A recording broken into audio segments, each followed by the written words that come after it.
আজ বলা হয়ে থাকে তরুণ প্রজন্মের দ্বিতীয় মুক্তিযুদ্ধের প্রথম জুমা। আলহামদুলিল্লাহ বলেন। এটি হতে পারে যে আল্লাহ রাব্বুল আলামিনের পক্ষ থেকে বিশেষ একটি নিয়ামত, ঠিক না? আর এই স্বাধীনতাটা এমনিতে হয় নাই, অসংখ্য ছাত্র জনতার রক্তের বিনিময় হয়েছে, ঠিক না? আল্লাহ রাব্বুল আলামিন আমাদেরকে একটি নতুন স্বাধীনতা দিয়েছেন, এই জন্য আরেকবার পড়ছি আলহামদুলিল্লাহ। দরুদ সালাম প্রেরণ করেছি সেই সকল সমস্ত শুহাদায়ে কেরামের, সাহাবায়ে কেরামের উপর যারা আল্লাহর জমিনে আল্লাহর দ্বীনকে বাস্তবায়ন করতে গিয়ে তাদের বুকের তাজা রক্ত ঢেলে দিয়েছেন। আল্লাহ রাব্বুল আলামিন তাদেরকে জান্নাতের সুউচ্চ মাকাম দান করুন। আমরা সবাই বলছি আমিন। সাথে সাথে আরো মাগফিরাত কামনা করছি বাংলার জমিনে যুগে যুগে সত্যকে প্রতিষ্ঠা করতে গিয়ে যারা জীবন দিয়েছেন, আল্লাহ রাব্বুল আলামিন তাদেরকেও যেন মাগফিরাত দান করেন। আমরা বলছি আমিন। বিশেষ করে গত কয়েকদিনের সংঘর্ষে যারা নিহত হয়েছেন, যারা ভিন্ন ধর্মাবলম্বী ছিল, আল্লাহ রাব্বুল আলামিন তাদেরকে উত্তম প্রতিদান দান করুন। আমরা দোয়া করছি আমিন। আর যারা ঈমানদার ছিলেন, মুসলমান ছিলেন, আল্লাহ রাব্বুল আলামিন যেন তাদেরকে শহীদ হিসাবে কবুল করেন। আমরা বলছি আমিন। সম্মানিত হাজরিন, আমি কোরআনুল কারীমের 110 নম্বর সূরা নসর তেলাওয়াত করেছি। এই সূরাটিকে সামনে রেখে আল্লাহ রাব্বুল আলামিন যাতে করে আমাদেরকে কিছু বলার, শোনার তৌফিক দেন, আমরা সবাই বলছি আমিন। আল্লাহ রাব্বুল আলামিন কোরআনুল কারীমে বলেছেন, বিসমিল্লাহির রহমানির রহিম, ইযা জাআ নাসরুল্লাহি ওয়াল ফাত। যখন আল্লাহ রাব্বুল আলামিনের সাহায্য এবং বিজয় আসবে, وَرَأَيْتَ النَّاسَ يَدْخُلُونَ فِي دِينِ اللَّهِ أَفْوَاجًا।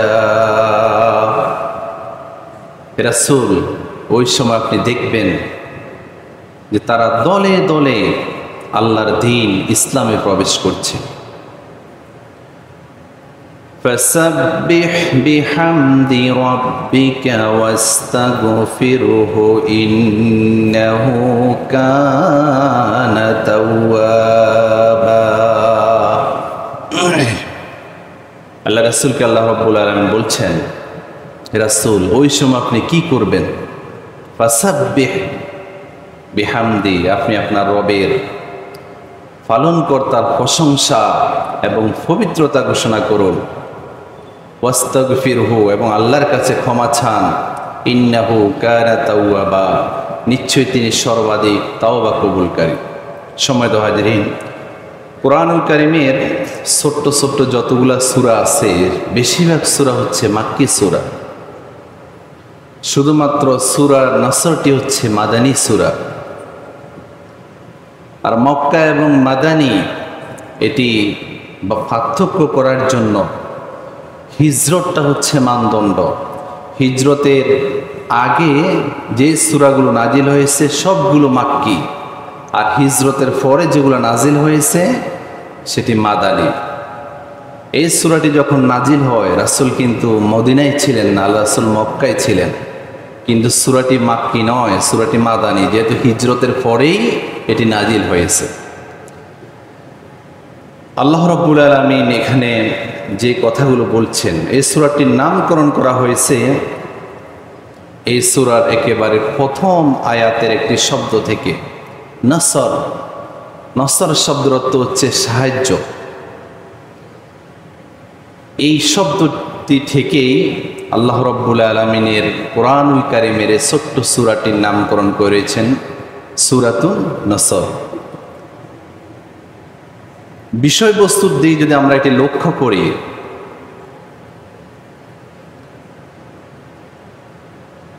রাসূল আকরাম সাল্লাল্লাহু আলাইহি ইসলামের জন্ম ছিল মক্কায়। কোথায় ছিল? এবং মাক্কি জীবনে রাসূল আকরাম সাল্লাল্লাহু আলাইহি ওয়াসাল্লাম তার কওমের লোকদেরকে দ্বীনের দাওয়াত দিতে গিয়ে জুলুমের শিকার হয়েছেন। জুলুম হতে হতে সহ্য করতে করতে পরিমাণ এমন হয়েছিল যে মক্কার জমিনে আল্লাহ রাসূল আর থাকতে পারেন নাই। আল্লাহ রাব্বুল আলামিন সিদ্ধান্ত দিল মক্কা থেকে মদিনায় হিজরত করার জন্য। আল্লাহ রাসূল যেদিন মক্কা থেকে মদিনায় হিজরত করছেন, পিছনের দিকে তাকাচ্ছেন আর চোখের পানি ফেলছেন। রাসূল বলছেন, হে আমার জন্মভূমি, তোমাকে ছেড়ে যেতে আমার হৃদয় ছেড়ে যায়। নিজের দেশের প্রতি, নিজের জন্মভূমির প্রতি মায়া আছে না নাই? এরপরে মদিনাতে আল্লাহ রাসূল সাল্লাল্লাহু আলাইহি ইসলাম হিজরত করেছেন। লম্বা বিষয়, আমি শুধু মূল বিষয়টা বলছি। সেখানে রাসূল আকরাম সাল্লাল্লাহু আলাইহি ইসলামকে আল্লাহ রাব্বুল আলামিন এমন নিয়ামত দিয়েছেন, মদিনাবাসী, আল্লাহ রাসূল এবং যারা হিজরত করেছেন মুহাজির, তাদের জন্য সাহায্যকারী আনসার হিসাবে আল্লাহ রাব্বুল আলামিনের পক্ষ থেকে প্রেরিত হয়েছেন। সুবহানাল্লাহ বলেন। রাসূল আকরাম সাল্লাল্লাহু আলাইহি ওয়াসাল্লামের সাহাবায়ে কেরামকে ওই সময়ের আনসার সাহাবীরা এত বেশি সহযোগিতা করেছিলেন, নিজের জায়গা দিয়ে দিয়েছেন, বাড়িঘর দিয়ে দিয়েছেন, ব্যবসা বাণিজ্য দিয়ে দিয়েছেন। এমন ইতিহাস আছে, ওই মুহাজির সাহাবীকে ডেকে বললেন, ও আমার মুহাজির ভাই, তোমাকে তো জায়গা দিলাম, ব্যবসা দিলাম, সব কিছু আমি ভাগ করে দিলাম, তুমি তো আসার সময় একা এসেছো, নিজের স্ত্রী সন্তানকে আনতে পারো নাই। আমার কাছে দুইটা স্ত্রী আছে, তোমার যেই স্ত্রীটা পছন্দ হয় আমি তাকে এক্ষুনি তালাক দেব, সেটাকেও আমি তোমাকে দিয়ে দিতে চাই। আল্লাহু আকবার বলেন। কেমন বেশি ত্যাগ করেছিলেন। ওই মুহাজির সাহাবী বলল, ও আমার আনসারী ভাই, তুমি আমাকে স্ত্রী দেওয়া লাগবে না, জায়গা সম্পত্তি দেওয়া লাগবে না, আমি ইসলামের জন্য এখানে এসেছি, তুমি শুধু বাজারে আমাকে একটি জায়গা দেখিয়ে দাও যেখানে আমি ব্যবসা করে আমার জীবন পরিচালনা করতে পারি। সুবহানাল্লাহ বলেন। সম্মানিত হাজিরিন, সেখানে আল্লাহ রাসূল সাল্লাল্লাহু আলাইহি ওয়াসাল্লাম ওই সকল সাহাবায়ে কেরাম আনসার মুহাজিরদেরকে নিয়ে একটি ইসলামিক স্টেট কায়েম করেছিলেন, একটি ইসলামী রাষ্ট্র কায়েম করেছিলেন। ওই রাষ্ট্রটি শুধু মদিনায় থাকে নাই, এটা বিশ্বের রোম ফারস্য ছড়িয়ে গিয়েছে। এরপরে মক্কার জমিন থেকে আল্লাহ রাসূল বিতাড়িত হয়েছেন। আল্লাহ রাব্বুল আলামিন আবার সিদ্ধান্ত দিলেন মক্কায় যাওয়ার জন্য।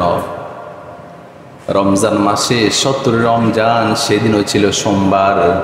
রাসূল আকরাম সাল্লাল্লাহু আলাইহি ইসলাম লক্ষাধিক সাহাবীকে নিয়ে আবার মক্কায় প্রবেশ করলেন। সুবহানাল্লাহ বলেন। ওই যুদ্ধে কোনো ধরনের রক্তপাত হয় নাই, শুধুমাত্র খালিদ ইবনে ওয়ালিদ রাগের বশবর্তী হইয়া কয়েকজনকে হত্যা করলেন। আল্লাহ রাসূলের কানে যখন এই কথা আসলেন, খালিদ ইবনে ওয়ালিদকে ডেকে বললেন, খবরদার, একজনকে হত্যা করা যাবে না। অথচ রাসূল আকরাম সাল্লাল্লাহু আলাইহি ওয়াসাল্লাম এত বেশি নির্যাতিত হয়েছিলেন যে মক্কার জমিন থেকে যে শুধুমাত্র বিতাড়িত করবে এটি নয়, রাসূলকে মক্কার জামিন নয় গোটা পৃথিবীর জামিন থেকে নিঃশেষ করে দেওয়ার, হত্যা করার সিদ্ধান্ত হয়েছিল। ঠিক কিনা বলেন? হত্যা কি করতে পেরেছিল?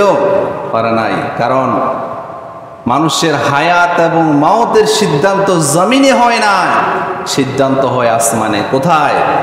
আসমানে যদি সিদ্ধান্ত না হয়, পৃথিবীর কোনো শক্তি নাই কোনো মানুষকে হত্যা করার। ঠিক কিনা বলেন? সম্মানিত হাজিরিন, এরপরে বিনা রক্তপাতে মক্কায় বিজয়ী বেশে আল্লাহ রাসূল সাল্লাল্লাহু আলাইহি ওয়াসাল্লাম আসলেন। তখন সাহাবায়ে কেরামদের মাঝে একটু প্রতিশোধের আগুন জ্বলতেছিল। কারণ এই কাফেরদের জন্য, কাফেরদের জুলুমের জন্য নিজের বাড়িঘরে থাকতে পারে নাই, নিজের ব্যবসা বাণিজ্য ছেড়ে দিতে হয়েছে, নিজের সমস্ত আত্মীয় স্বজনকে ছেড়ে দিয়ে শুধুমাত্র ঈমানের কারণে মজলুম হয়ে মক্কা থেকে মদিনায় গিয়েছে। আবার যেহেতু এসেছি, একটু প্রতিশোধ নিই, এই বাসনা সাহাবায়ে কেরামদের মাঝে ওই সময়ে ছিল। রাসূল আকরাম সাল্লাল্লাহু আলাইহি ওয়াসাল্লাম তো নিজের থেকে কোনো সিদ্ধান্ত দেন না, সিদ্ধান্ত যিনি দিবেন তিনি কে? ওই মুহূর্তে আল্লাহ রাব্বুল আলামিন এই সূরাটি নাজিল করলেন, ইযা জাআ নাসরুল্লাহি ওয়াল ফাত ওয়া রাআইতান নাসা ইয়াদখুলুনা ফি দীনিল্লাহি আফওয়াজা فسبح بحمد ربك واستغفره إنه كان توابا। একটি সূরায় গোটা আরব, গোটা মক্কার জমিন একদম প্রশান্তিময় হয়ে গেল। সুবহানাল্লাহ বলেন, আর জোরে বলেন সুবহানাল্লাহ। সম্মানিত হাজিরিন, বর্তমান প্রেক্ষাপটে আমাদের দেশের জন্য এই সূরাটির শিক্ষা দরকার আছে না নাই? আমরা লক্ষ্য করছি চারিদিকে একটু হানাহানি, মারামারি আগের চাইতে কিছুটা বেড়ে গিয়েছে। ঠিক কিনা বলেন? কিন্তু ইসলাম মুসলমানদের বৈশিষ্ট্য হচ্ছে কোনো ধরনের হানাহানি, রক্তপাত, কোনো ধরনের আরেকজনের উপর জুলুম, এটি ইসলাম কখনো সাপোর্ট করে না। মানুষ যতটুকু জুলুমে নিষ্পতিত হয়েছে, প্রতিশোধ যদি নিয়ে ফেলে তাহলে এখানে কি মজা আছে? নাই। বরং প্রতিশোধ না নিয়ে ক্ষমা করে দেওয়াটাই হচ্ছে ইসলামের মহান শিক্ষা। মানুষ এত বেশি নির্যাতিত হয়েছিল, আমরা গত জুমায় আলোচনা করেছিলাম ফেরাউনের জুলুমের কথা। ঠিক কিনা? এবং তার পরিণতি কি হয়েছিল। আমার দেশও ফেরাউনের জুলুমের চাইতে কোনো অংশে কম ছিল না। ঠিক কিনা বলেন? জুলুমের রাজত্ব কায়েম করেছিল। মানুষ তার মুখের স্বাধীনতা, স্বাধীনভাবে কথা বলার সে শক্তি হারিয়ে ফেলেছে। শুধুমাত্র ভিন্ন মতের লোক যে তা নয়, বরং নিজের দলের লোকেরাও সত্যকে সত্য বলতে ভয় পেত। ঠিক কিনা বলেন? এত বেশি জুলুম হয়েছে। মসজিদের ইমামরা সবসময় স্বাধীন থাকে, যারাই জুলুম করবে তাদের বিরুদ্ধে কথা বলবে, এটা হচ্ছে ইমামের দায়িত্ব। কিন্তু বাংলার কোনো খতিব মুখ ফুলে কথা বলতে পারে নাই। এটি ছিল ফেরাউনের শাসনামল। যেমন ছিল, আমার বাংলার জামিনও এর কোনো অংশে কম ছিল না। মানুষকে হত্যা করা একটি স্বাভাবিক বিষয় হয়েছিল। এদেশের ৫৭ জন সেনা অফিসারকে নির্মমভাবে হত্যা করেছে। কি বলেন, এটা কি সত্য নাকি মিথ্যা? অসংখ্য আলেমকে শাপলা চত্বরে হত্যা করা হয়েছে। কি অপরাধ ছিল তাদের? তাদের অপরাধ তো ছিল যে তারা শুধুমাত্র এই জমিনে একটু শান্তি চেয়েছিল। অসংখ্য মুফাসসিরিন কেরাম, এদেশের ইসলামিক স্কলার যারা জাতির কাণ্ডার ছিল, ওই জাতীয় অসংখ্য আলেমকে জেলের জিন্দানখানায় অত্যাচার করে ফাঁসির রশিদে ঝুলানো হয়েছিল। এই ইতিহাসগুলো কি সত্য নাকি মিথ্যা? কথা বলেন না কেন, সত্য কিনা? যারা বিচার করেছে তারা কেমন বিচার করেছে?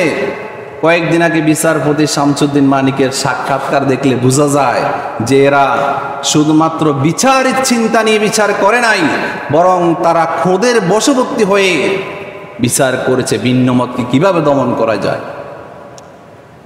পরিণামে কি হয়েছে? আমার দেশের সকল স্বাধীনতা নষ্ট হয়ে গিয়েছে। এদেশে মানুষ সত্যকে সত্য বলতে ভয় পেত, জুলুমকে জুলুম বলতে ভয় পেত। আলহামদুলিল্লাহ, এদেশের মা বাবা শিক্ষকরা যদিও ভয় পায়, আলেম সমাজ যদিও ভয় পায়, কথা বলে নাই, এদেশের সুশীল সমাজ যদিও ভয় পায়, কথা বলে নাই, কিন্তু তাদের ঘরে যে সন্তান জন্ম নিয়েছে, তারা যে শিক্ষকরা ছাত্রদেরকে পড়িয়েছে, তারা দেখিয়ে দিয়েছে যে জুলুমের বিরুদ্ধে কিভাবে দাঁড়াতে হয়। ঠিক কিনা বলেন? তারা নির্দিষ্ট কোনো দলের গোষ্ঠীর এই পরিচয় নামে নাই, শুধু তারা জালেমের বিরুদ্ধে নেমেছিল, স্বৈরাচারের বিরুদ্ধে নেমেছিল। আল্লাহ রাব্বুল আলামিন তাদের এই শক্ত অবস্থানের কারণে, ইমানের কারণে আল্লাহ রাব্বুল আলামিন তাদেরকে বিজয় দান করেছেন। বলেন সুবহানাল্লাহ। তাদের ঋণ কি পরিশোধ করা যাবে?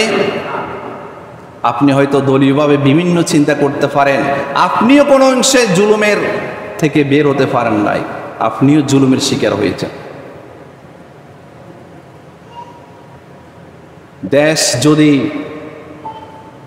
এবার যদি একটু স্বাধীনভাবে মানুষ মত প্রকাশ করতে পারে, কথা বলতে পারে, আলহামদুলিল্লাহ, এই দেশ সাধারণ কোনো দেশ থাকবে না, সত্যিকার এটি সোনার বাংলা হয়ে যাবে। ঠিক কিনা বলেন?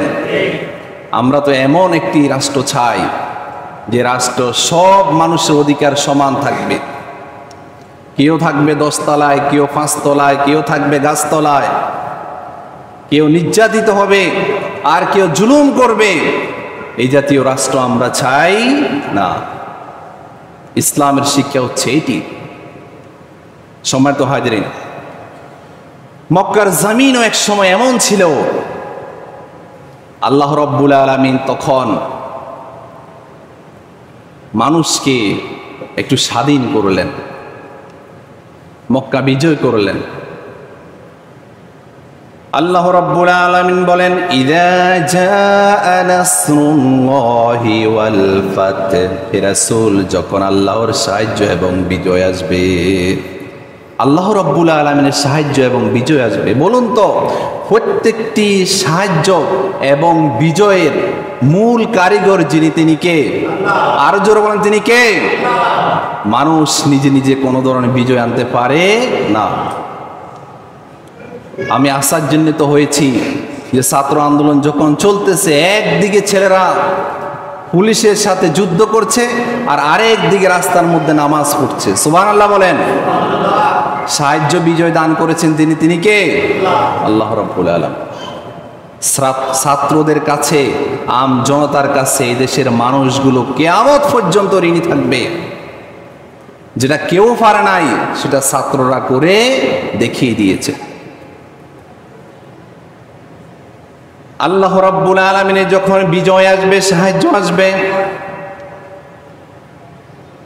রাসূলকে বলা হচ্ছে, ওয়া রাআইতান নাসা ইয়াদখুলুনা ফি দীনিল্লাহি আফওয়াজা।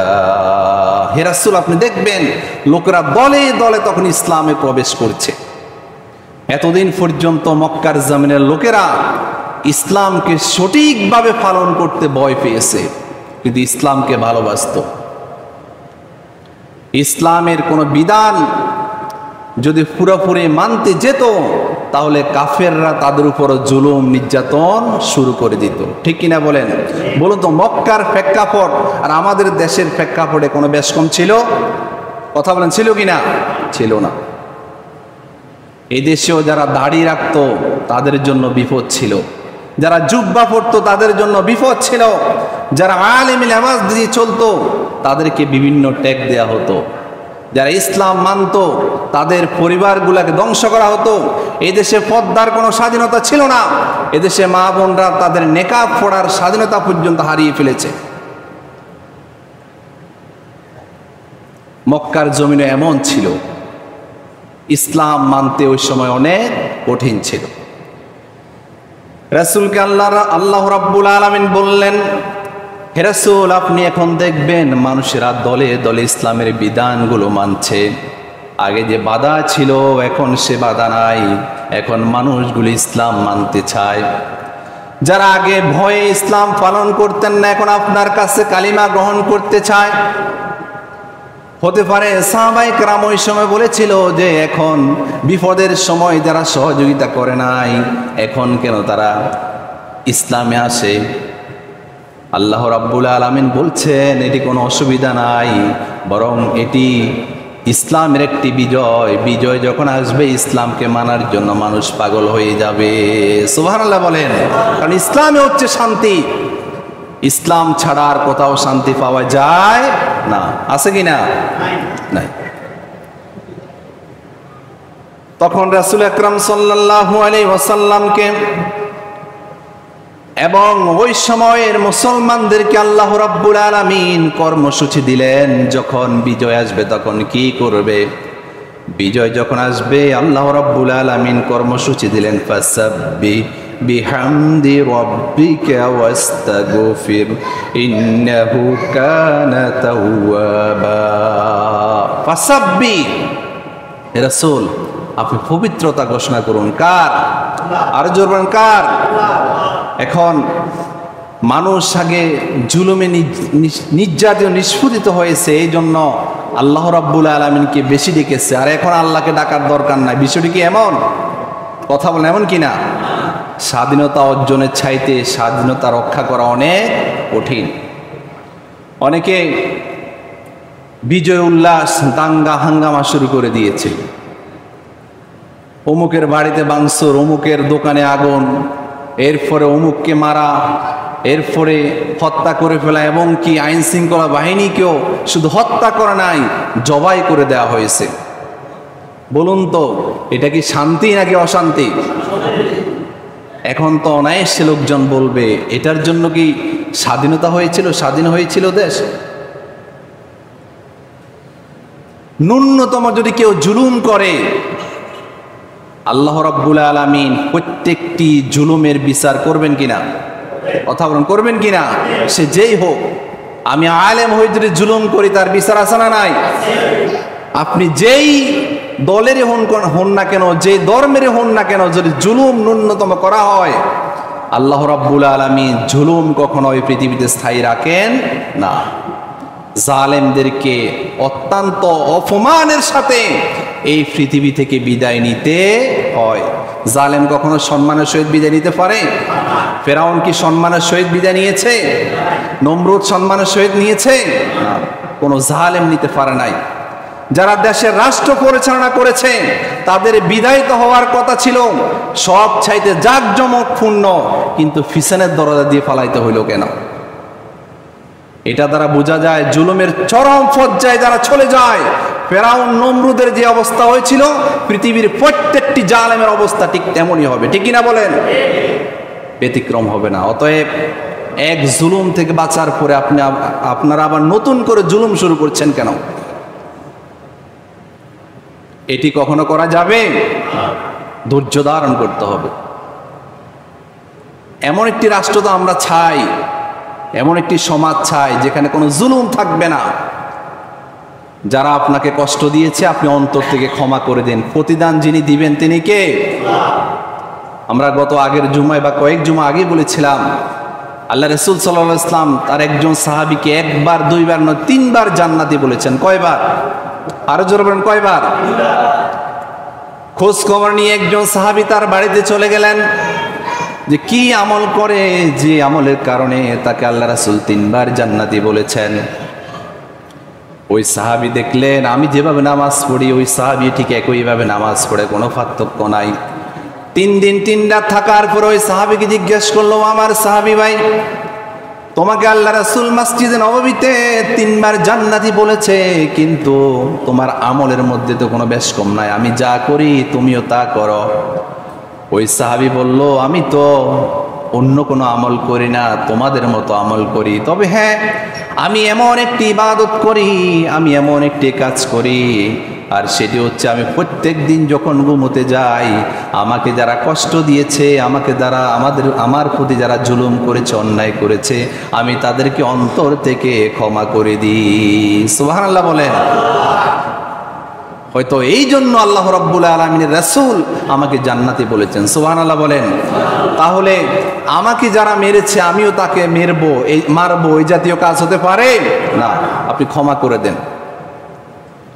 আপনাকে যে বাড়ির থেকে তাড়া করেছে, আপনি তার বাড়ি ফুড়িয়ে দিবেন, এটা কখনো ইসলামের শিক্ষা হতে পারে না।